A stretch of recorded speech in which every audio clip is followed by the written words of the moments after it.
Sriram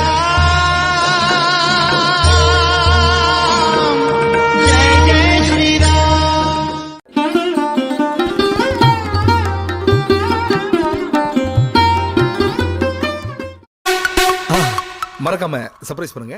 Thank you. விஸ்வாமித்திரர் எல்லோரும் அறிந்த பிரபலமான முனிவர், தவமிருந்து பெரும் சக்தியை பெற்றவர்.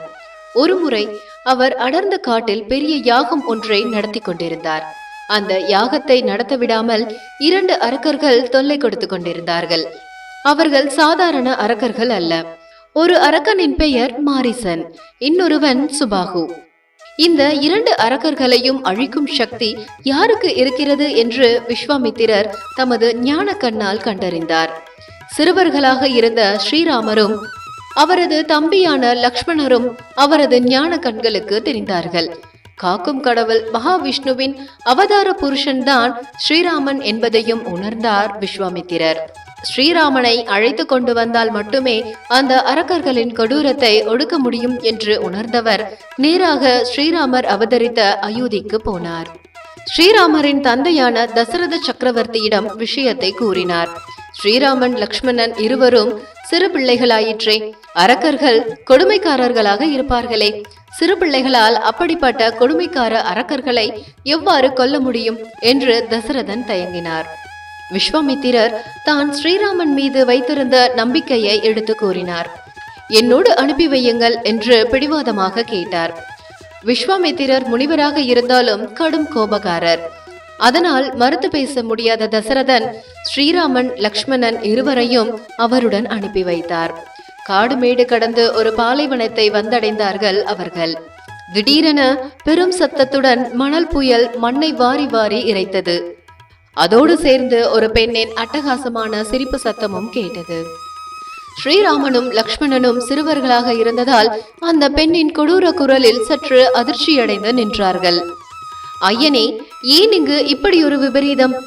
இப்படி கொடூரமாய் சிரிக்கும் அந்த குரலுக்கு சொந்தக்காரி யார் என்று சிறுவர்கள் இருவரும் விஸ்வாமித்திரரை பார்த்து கேட்டார்கள். அவள் சாதாரண பெண் அல்ல, அரக்கர்களுக்கு எல்லாம் மூத்தவள். இப்போது காணும் இந்த பாலைவனம் ஒரு காலத்தில் சோலைவனமாக இருந்தது. சோலைவனத்தை பாழ்படுத்தி பாலைவனமாக்கியவள் இந்த அரக்கிதான்.